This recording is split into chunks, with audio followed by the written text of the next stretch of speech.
Hey everybody, welcome to We Keep Us Safe.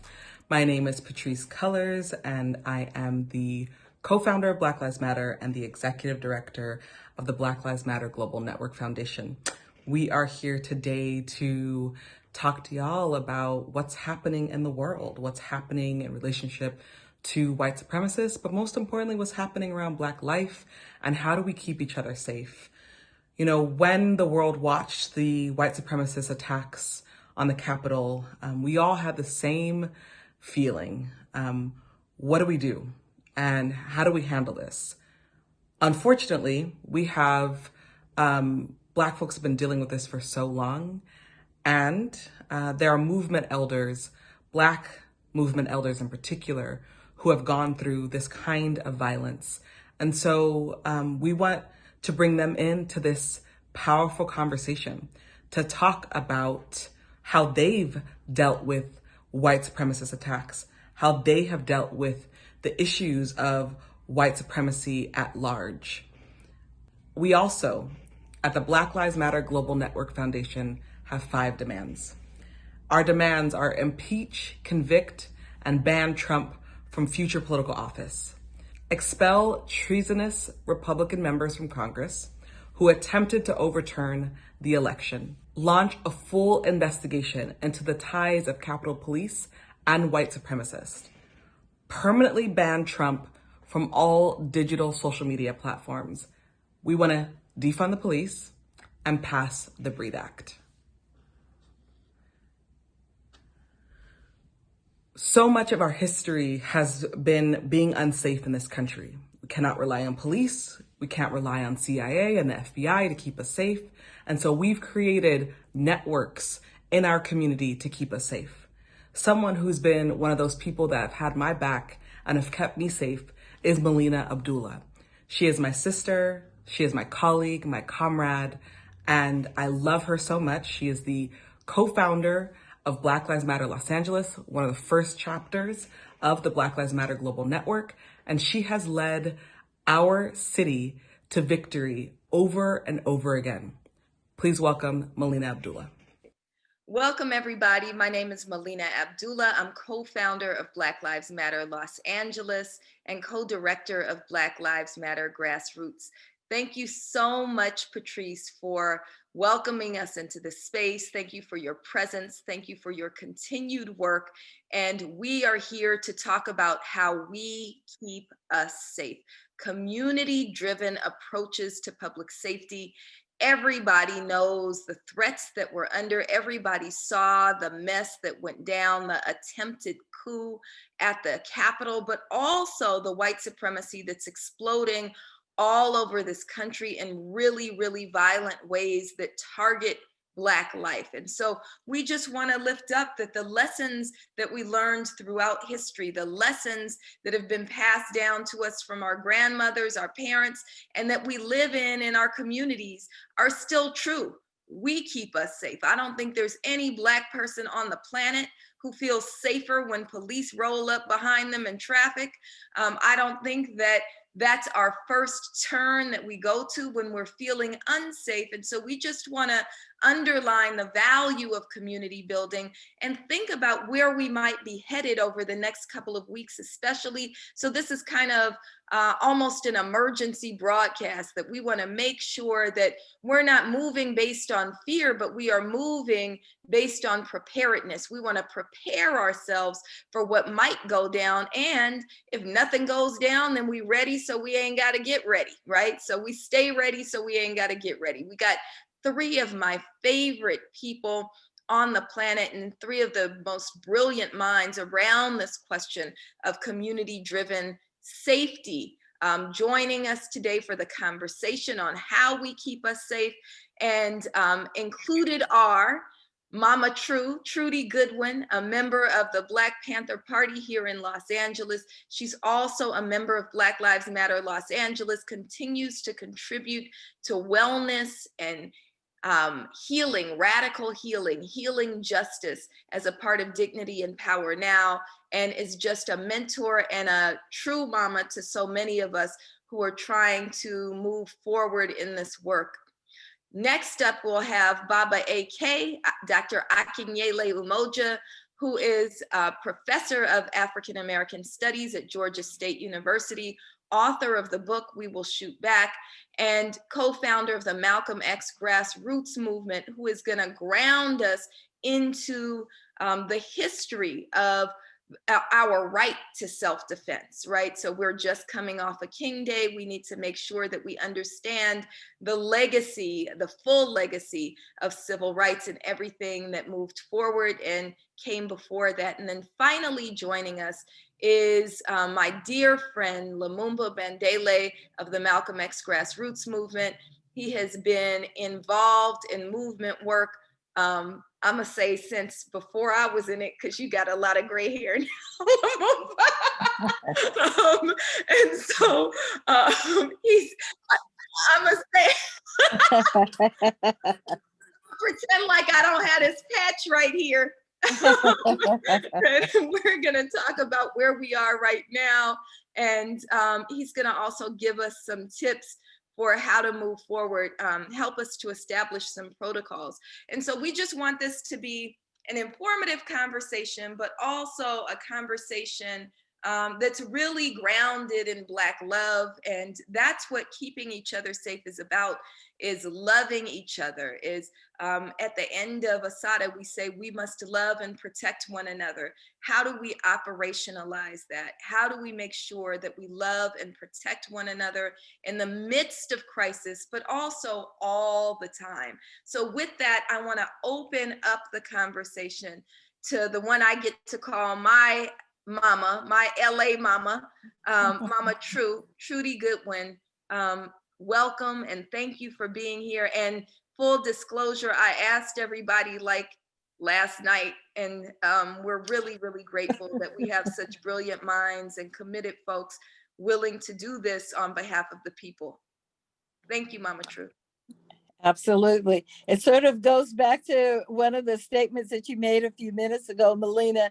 If we are ready, then we ain't got to get ready. So, you know, this is the kind of work that we have to stay ready to do. It's such a pleasure to be here to talk with you today about the role of self-care and healing practices as it relates to our work in social justice and liberation. As a member of the Black Panther Party for Self-Defense, we were able to provide healing to the Black community without it being labeled as such. Although the party was created in response to police brutality, the Black Panther Party quickly expanded its advocacy for other social reforms. And among those were initiatives that helped us campaign for prison reform, voter registration drives, and what we're best known for, other than self-defense, organizing free food programs, which include food giveaways and school breakfast programs in several cities. The Panthers also opened the first free health clinics for Black people in a dozen cities, serving thousands who could not afford it. And they created what is known now as the Freedom Schools. Today, many of these programs would be considered mutual aid programs. That's what the new folks on the front lines are doing now, providing mutual aid. And we have these vibrant leaders that know the benefits. Unlike us old folks from the Panther days, the new folks know the benefits of self-care and healing practices. And they have expanded our reach to include these areas. Globally, leaders are dedicating themselves to providing healing justice to those impacted by police and state violence. And we're guided by indigenous and holistic practices, including the chant, the power of the chant, acupuncture, pressure, massage, yoga, body work, plant healing, and meditation. Our leaders today are addressing intergenerational trauma within Black communities. And we need to care for us without always relying on these capitalistic medicines that are being shoved at us by the same system that causes the abuse in the first place. It reminds me of those folks who are stressed out by the government and put on hypertension pills. And the only way that you can monitor and abate the problems that you have is by taking these capitalistic medicines. So the healers of Black Lives Matter, Dignity and Power Now, and a host of others are teaching community members that we can find healing power amongst ourselves and our community using the principles of healing justice. Healers are transforming and ending systems of oppression to create a world in which people are healthy and care for each other. They do that by sharing and creating collective practices that honor the legacy of resilience that our family and communities come from. These spirit-filled folks provide healing justice through both wellness clinics and rapid response. Within the wellness clinics, there are various times during the year that the healers get together, rotating locations based on the community's needs. And what we do is provide the entire community with wellness services, such such as um, art, music, massage, sound bowls, um, tarot readings. So we also look at how we can provide healing to those families that are encountering violence from the police in that moment. So we know of folks who have had loved ones die in jail, and it's our healers' job to go to them and find ways to help them to resolve these issues in a healthy way, mentally, get prepared for the long fight that they have ahead of them in addressing this wrongdoing. Also, while I'm tasked for visiting the topic of self-care and healing practice, I also want to lift up the work that communities are developing in the areas of making us safe through alternatives to policing. Starting in Northern California, a group of community activists are creating chapters that they call community action teams, better known as CAT 911. The vision of community alternatives is where local communities have resources and strong interpersonal relationships needed to respond constructively and healthfully to problems together. We know that we cannot depend on the criminal justice system to solve our problem, and that calling 911 often just makes the problem worse. CAT 911 is building a network across California, which can operate as resources for responding to peace building, police violence, domestic violence, sexual violence, and mental health crises. As the effect of aggressive policing and mass incarceration harm historically marginalized communities and tear our families apart, we need to reimagine what safety means. One of the major skills that our community needs to employ is paying attention to where spirit tells them that there are problems, recognizing when there is a problem that spirit wants them to address. Many of the problems our activism work has encountered has been because we don't listen to our spirit guides. For instance, Panthers, had they listen to that spirit voice warning them of the dangers around them and the dangerous people around them, the tragedy at 41st and Central, and the tragedy that took Fred Hampton's life may never have occurred. We're building a radical way to shift the conversation about public safety away from fear and punishment and toward growth and support systems for our families and communities. In order to truly be safe, we're going to have to dismantle our reliance on a system that has never supported us. We are going to have to develop a mentality that says we are only safe when we care for us. Thank you so much. Thank you, Mama True. There's so much I want to ask you, but we'll have to hold it for the Q&A.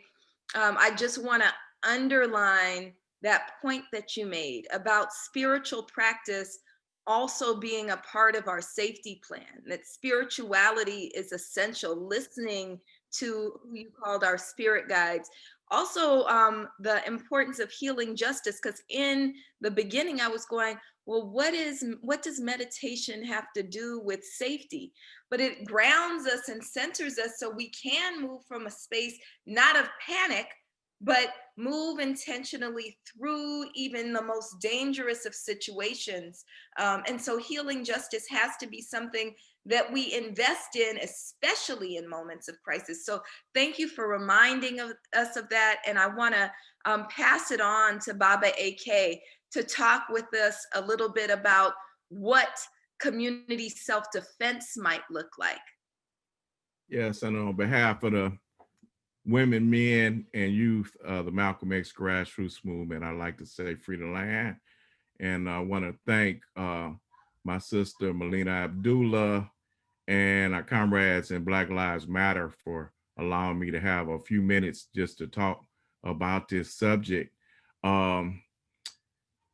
You know, as most things, we got to go back to our history, and this question of security, of self-defense, is a question that goes to, you know, the very essence of us trying to not only survive, but to maintain our integrity as a people. So if we look at our people historically, of course, on the continent of Africa, when our folks were captured, many of our people formed what they call quilombos in West Africa and West Central Africa to defend themselves from the slave catchers. After coming to this country, as many of our people escaped and went to the woods, the swamps, and formed what some people call maroon societies. I like to continue calling them Colombo societies. You know, they had to set up patterns of self-defense, again, to stop the slave catchers from coming into our communities in the woods and swamps of the South, to protect ourselves from, again, the slave catchers, from the patty rollers, which are now what? The police, okay? Even in the North, when people escaped and went into the North and was supposed to be free territory, they had to form what they call vigilant committees to protect themselves from people trying to come snatch us back into captivity. And even some of us who were free, y'all saw the story of Solomon Northrop, you know, some of us were free will be captured by some of these people and taken back into captivity.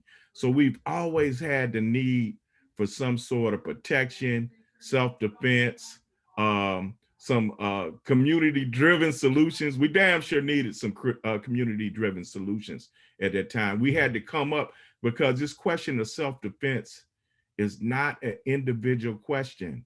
It's a collective question, and it's how we help ourselves as a people. Just like if we pool our resources economically to survive in our community, the things we do to make a dollar out of 15 cents, the way Pac described it, the way we had to share, it's us watching our backs and looking collectively. This is why Ida B. Wells said in the latter part of the 19th century that every Afro-American home should have a Winchester rifle, you know, and we come forth and we now speak to you on what is the King holiday.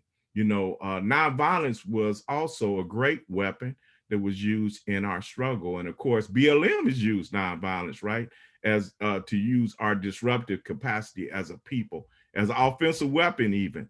But at the same time, it was always complemented, or excuse me, I won't say always, but it was oftentimes complemented by Black folks who protected people in the community. In my work in Mississippi, when people went to register stuff to vote, they were only protected by farmers and, people in Masonic lodges and Black elder women, Black elder men who would arm themselves to protect, the nonviolent folk in the community.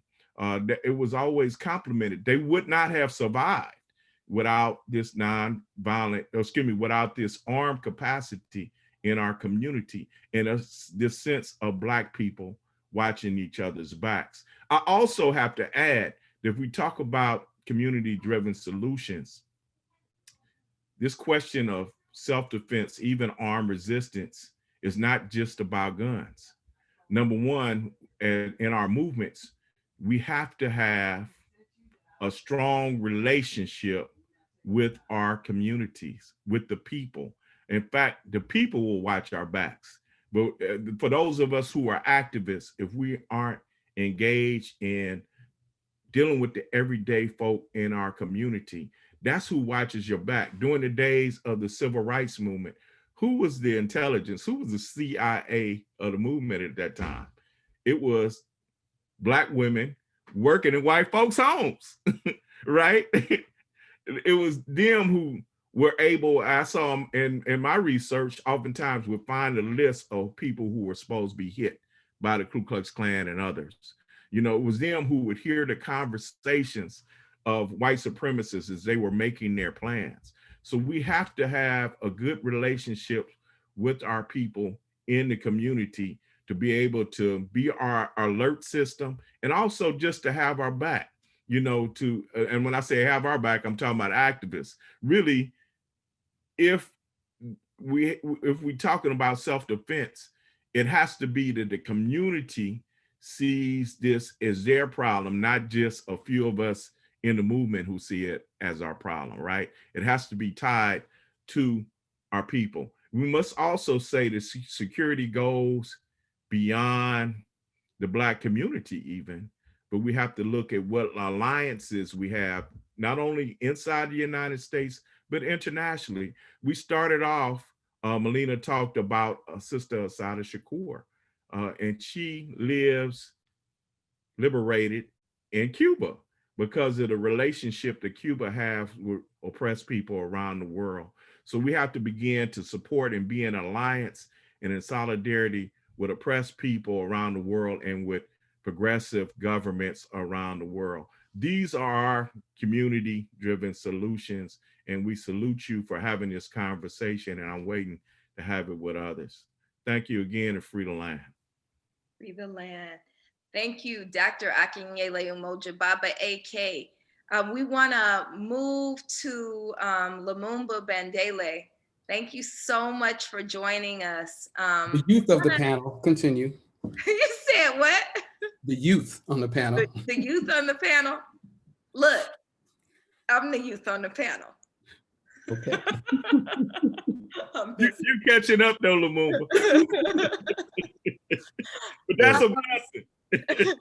I think that's what's really important in this moment is to recognize the moment and also think about how we learn these lessons, learn these practices and apply them now, right? We saw these white supremacist terrorists, and I know some people have an issue with the term terrorism. I don't. They are terrorists trying to stage a coup on the US Capitol, right?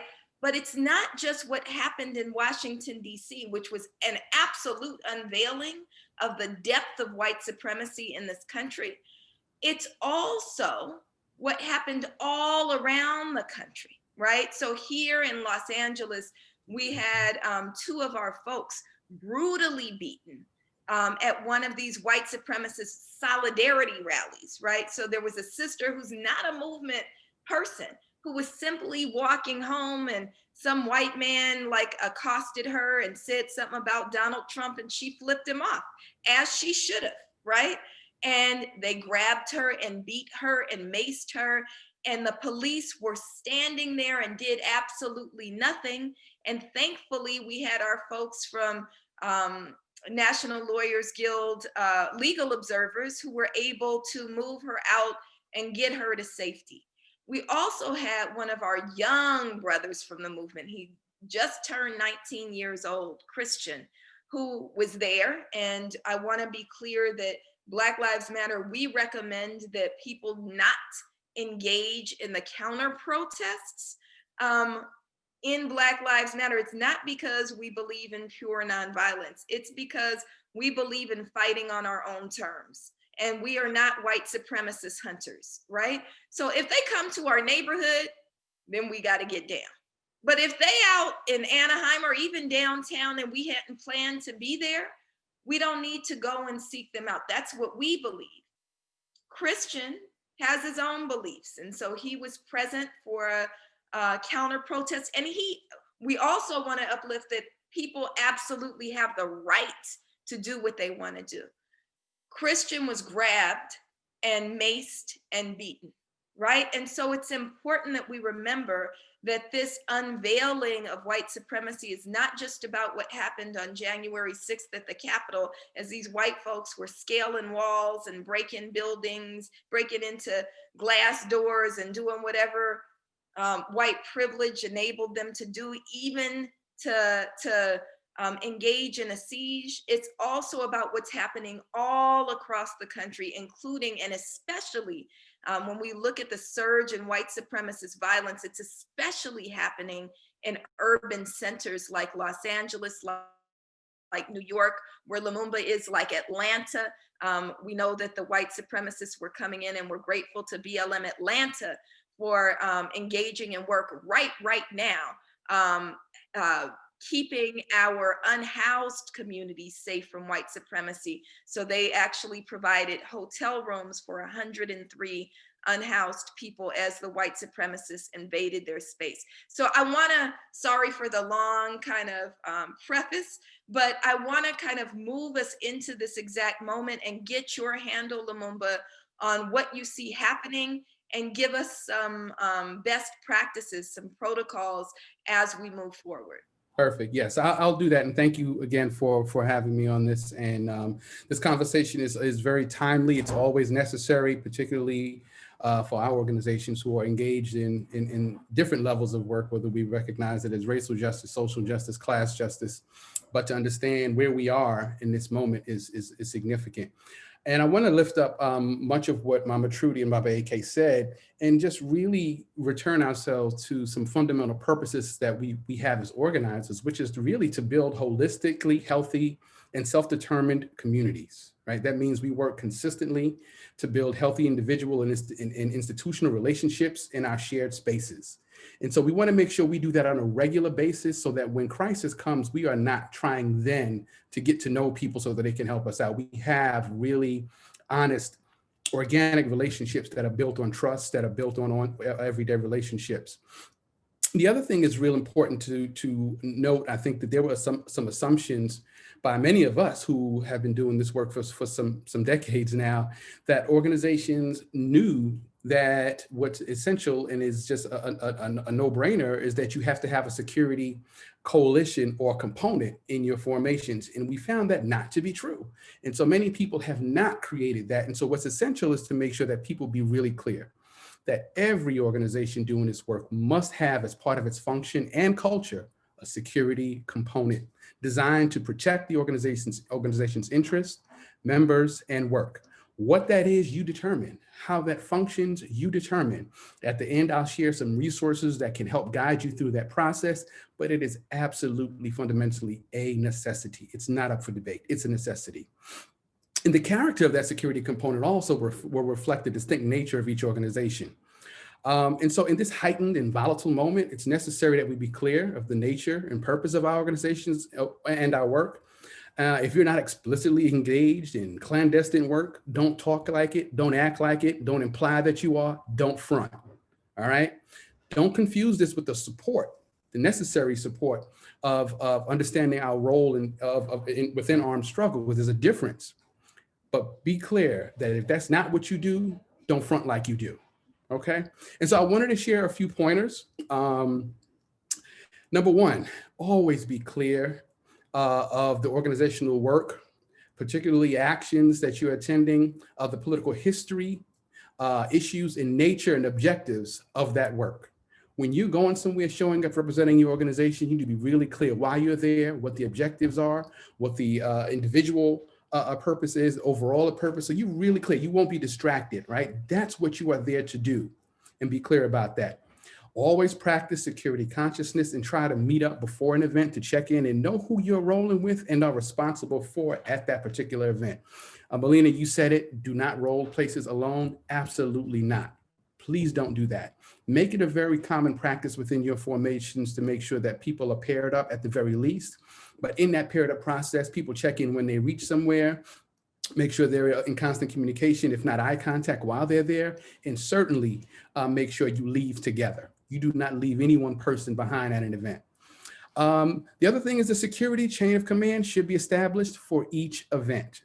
And again, this is something that has to be created before. You don't do it there, you do it before. And if you have the security committee that's established, this is part of what they would do. They would make sure that there's a process in place. And so depending on the action that's happening, they would have a command that's put in place. And be clear that this particular chain of command is supposed to be used to follow instructions when necessary, right? And not to superimpose whatever the leadership structure may be. But in these particular instances, that security chain of command would take over. So those are important. Most of you all are really well versed on how to attend, what to do when you go to different actions and protests. So I won't go into many of those things, but be clear again of why you are there and what you're not there for. Do not be distracted by people attempting to bait you into conflict, people trying to bait you into combat. That's not why you were there. Be very clear about that. The other thing is that we're responsible for each other's safety. You know, as I said it again, as I said it before, I want to say it again, make sure you know where everyone is. Like if you have a whole group and you know, you hadn't heard from somebody at the end, that should not be the case. Make sure you know where people are. The other thing, when we have been instructed to disperse from a particular action or event, do that. There have been far too many instances when people decided to linger around after events where things happened. Make sure that the security detail that is supposed to be assigned there, make sure people disperse when they are given the order to disperse. They should be the last ones there. There should not be people just lingering around. The other thing, in this process of creating this, understand that information should be shared on a need-to-know basis. And so when this is done effectively, this really would not conflict with calls for transparency and democracy within organizations. But we have to be really, really clear.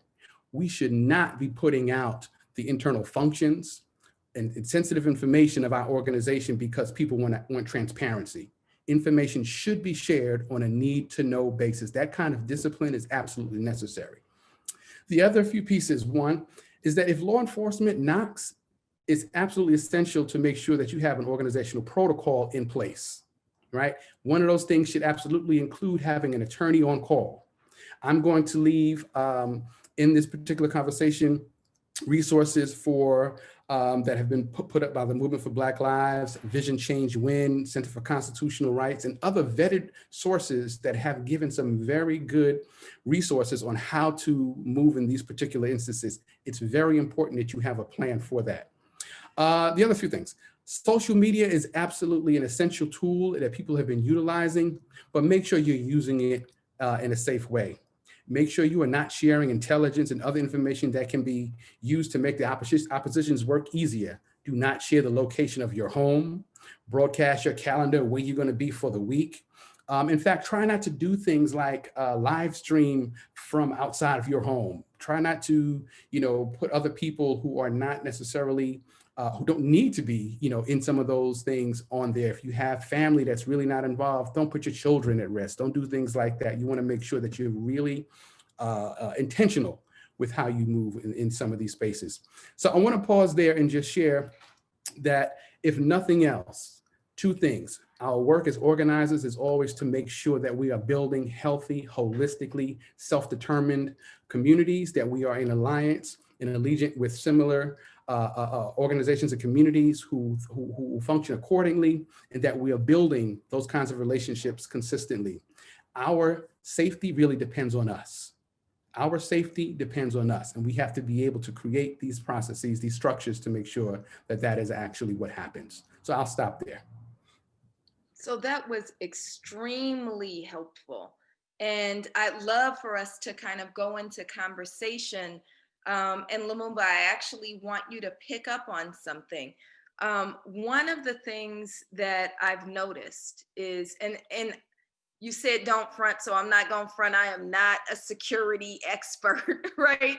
I'm not a security expert, but I am learning through my own experiences and through being in community with people like you all, right?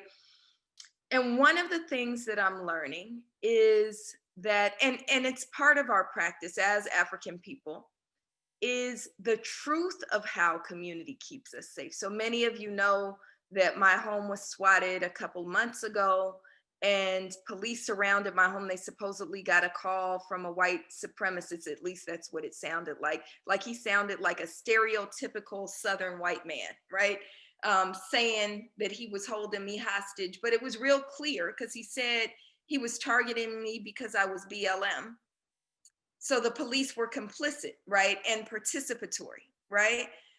And I didn't know exactly what to do, but what I did know is intuitively who would keep me safe from the police, who had my home surrounded with AR-15s, a helicopter overhead, and were saying we had to come out with our hands up. It was me and my 3 children.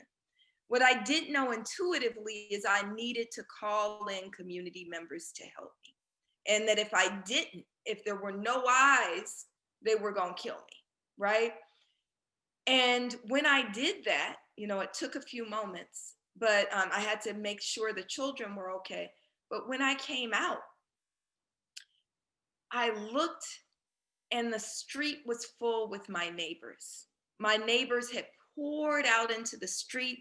There was a couple across the street who came walking up my driveway. The man, Otis, who's a father, right, Black father of a 9-year-old son, put his own life on the line. The mom, Sophia, also put her life on the line, but Otis put his body in front of mine. And as police were calling me forward, Otis said, one, he asked me why I came out the house, but I was trying to draw them away from my children, right? And when I said that, he got it immediately. And then he said, well, if you're going, we're going. And he put his body in front of mine and we walked together towards the police. And after it was over, I asked him, why'd you do that? And, you know, I know him and we've, you know, been to his house for parties and dinner, but we're not like, we're not like that, right? And he said, well, we are now like that. But he said, well, if they started shooting, I wasn't going to let you be the one to take the first bullet. And every time I say those words, it makes me tear up because that's love, that's community-driven safety, right?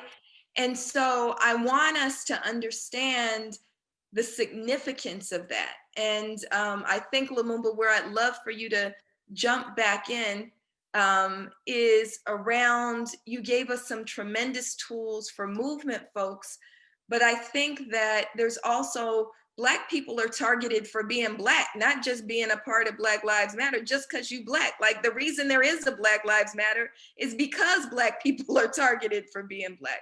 So would you translate those tips that you gave us, those protocols that you gave us, do those translate for non-movement people? And before you answer, I was remiss in not acknowledging an essential part of our community. Rory is on doing our translation for us with Pro Bono ASL. So when we talk about loving our people and remembering to build strong community, we mean all Black lives. And so thank you, Rory, for doing the language justice work for our movement. We love you. We love Selena. We love Pro Bono ASL. Thank you so much for being here. Thank you for that. So yeah, and I think that it's necessary that I reiterate part of what I said as the initial framing, that if we are remiss in what the fundamental purpose of us as Black radical organizers are, which is to build healthy, holistic, self-determined, safe communities, then we are not doing our job. So what that means actually is making sure that whatever your relationship is as a formation with the very immediate community that you function in, you have to make sure that people know who you are, what you do, why you do what you do, how they can become engaged, but also making sure that even if they choose not to become engaged, that you belong to them as well. They belong to you. That's going to be what essentially keeps us safe. There have been far too many instances of people who are not movement people who have stepped in very volatile moments to help keep our folks safe. And these are times that you probably wouldn't even imagine or expect them to, but they did. And that's what community is. When myself and two other brothers got arrested doing our cop watch patrol, the people that we fed on Sundays came out to the court the next morning to demand we were released. We didn't ask them to do that. We didn't have we had a process in place to get like movement folks out, but the community came out, and the community came out because they knew who we were. We had relationships to them. These are my neighbors, some of them my students, right? So we have to make sure that we don't keep ourselves cocooned in these movement silos, which are extremely dangerous, extremely dangerous. We got to make sure that the people that we are servicing see themselves in us and vice versa. We got to make sure that they see, yeah, they belong to us. We belong to them. We have to function and live and operate like community. Absolutely. Absolutely. Thank you for that. Baba AK, one of the things I also lifted up in an earlier IG Live with Patrisse is something that I learned from you about. So we have this large community that we belong to, that belongs to us, that we're always a part of. And it's also imperative that we develop cadres. Can you talk to us about what a cadre is and why that's important for community safety? Yeah, I want to say something too about the last question. That's what I meant by relationship to the people. Some of us don't even know our neighbors. Right. So your example, you know, some of us don't speak to our neighbors. And so I could think of when I lived in Los Angeles, when I was younger, I stayed with Mamadou Lumumba, who was he at one time he was the chair of Pan-African Studies at Cal State Northridge, but even prior to that, he was a member of the Revolutionary Action Movement. And he was one of those people who were targeted by the FBI. And one time the FBI was like on him, but we were oblivious to it. And it was one of our neighbors who noticed that Mamadou was being surveilled. And every time he drove up, there were 3 FBI cars following him. And they put in our mailbox, brothers, the dogs are on you. So, you know what I mean? And these weren't quote unquote movement people who did that. And there have been several other examples of people just alerting you to what's going on. So we got to know our neighbors and be connected to them. Now, when you speak about development of cadre, like Lumumba, Melina, both of y'all long distance runners. Lumumba mentioned he's been doing this for decades. We need more and more brothers and sisters who are committed to this thing for life. You know how the brothers and sisters in street organizations, the so-called gangs, say that they're down for life. So we need people who are committed to this and who are going to be the backbone of the organization and the movement, who have that type of lifelong commitment to this struggle. And this means that you got to have a certain type of character, right?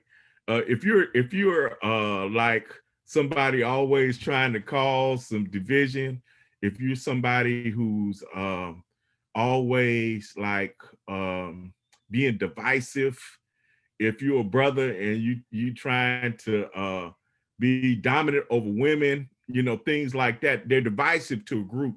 You're not going to be a long distance runner. In fact, you're not going to encourage other long distance runner to be around you, right? So character is a very important part of it. I'm a go to Odu Ifa, the Yoruba sacred literature, and they said the character is all that's requisite. So I would say the number one, the brothers and sisters who are going to be long distance runner, they have to exhibit a certain type of character. And I think that character at the center of that is a love for our people. You know what I mean? If you don't love the people, as our elder and ancestor Shokwe Lumumba taught us, sooner or later you're going to betray them. So you have to have or develop a love for the people. I don't think that's something we're necessarily born with. That's something we develop through engaging in this struggle, through being nourished by our community and getting the love back from the community after we engage in action with our community and really studying our history. But it's being engaged with the community, studying our history, being engaged in the wisdom of people like Ida B. Wells, Ella Baker, Queen Mother Moore, those type. You just went on mute. You hit mute, Baba AK. Oh yeah, hitting this computer. Y'all got me talking about something I love. But y'all know what I mean. You got to we always talk, number one, there's something that inspires us, that has us get involved in this movement. But after we get inspired, then we got to learn some stuff, right?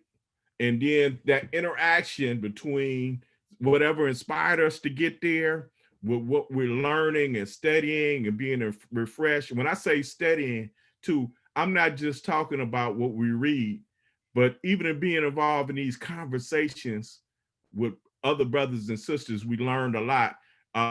Me listening to Sister True earlier, I'm taking notes and I want to know about that, the community alert. I'm learning, right? And so we refreshed through what we learned from our brothers and sisters. So we got to learn together, but we always have to keep that inspiration. And that's why I said that love for the people got to be there, right? So when you mentioned earlier seeing January 6th, and even though they're attacking the Capitol, I'm thinking, man, potentially, if they ran up on the Capitol like that, what would they do to me? I'm out here in, the area, you mentioned Anaheim, by myself, like the sister was at the rally when they jumped on her in LA, right? So, we got to think the potential for that, always be thinking about our people, what it impacts, and know that we got to do something. It can't just be, I wrote a book, but it can't just be about me writing a book and that's it, right? That I got to be engaged in trying to make sure our people are prepared. But getting back to the original question, a cadre is just somebody who's going to be committed to this for life. We're going to be down for life. And then we got to live a certain way to make sure we're able to be contributors to our people's struggle for life, and we're going to do that. Absolutely. Thank you so much for that, Baba AK. Mama True, we're running out of time, but we can't close without some closing wisdom from you. You're on mute. I just think that it's incredible, the knowledge that has been brought today. Melina, your examples of what has happened to you and how the neighbors responded is exactly the type of code language all of us need to be on in our communities and beyond. And these brothers, I mean, the information is just invaluable. We have got to be able to protect ourselves in both physically and knowing how to join together as folks that can provide healing medicine, look for ways to be able to work with each other to provide that public safety element that we need. And as the younger brother mentioned too, there has got to be a synchronized way that we move when we're out in the streets so that we're not picked off by these folks. So I just want to thank y'all for being as deep and as committed as you are to this work. Thank you. Thank you for giving us such a powerful example, Mama True. You're definitely one of the ones that I watch and attempt to put my foot in the footsteps that you give us, right? So I definitely try to follow your model, not just of what it means to give your life to the struggle, but also how that has manifested into the woman that you are, because sometimes we talk about struggle and it feels heavy, but you're one who always also has such great joy. Like there's so much laughter. Like I can't ever be with you and not smile and laugh. You bring joy. You remind us that the struggle is beautiful and that loving and protecting one another isn't theory, it's truth. And so thank you for offering that to us. We want to engage everybody to continue the conversation by texting BLM to 24365, BLM to 24365 for rapid response information. We know we're in the midst of this crisis. And so text BLM to 24365, like 24 hours a day, 365 days a year, right?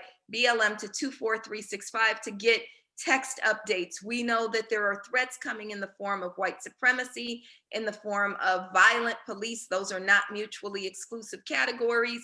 And in the form of undisciplined people who are sometimes driven by ego and cause problems within movements, right?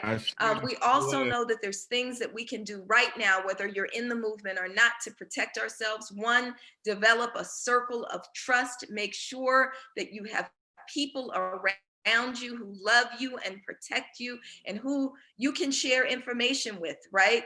That's your tight circle, 3 to 5 people. Know your neighbors and know your community. Make sure that, as Brother Lumumba said, you know that you belong to them and they know that they belong to you, that is who we owe our lives to, and that's who we should be struggling for. And we invite everyone to struggle alongside us or with us. And then finally, you need a plan, right? So this is an emergency moment. We can, if this is what's prompting you to develop a plan, then develop a plan. Prayerfully, we'll get through this without too much drama happening. But then you got your plan. What happens if something happens to you? What happens to your children? What health concerns need to be considered? What vulnerabilities do you have? Make sure that we have a plan. Make sure that we have a safe rallying point. Make sure that we have a line of communication that's not over-reliant on social media or even technology. And those are the things that we need to do. We need to remember that, again, we keep us safe, that community-driven safety is what will get us through this moment, but also lead us down the path to Black freedom. Thank you so much for joining us. Thank you, Pro Bono ASL. Thank you to everybody who's committed to this work. Ashe. Ashe.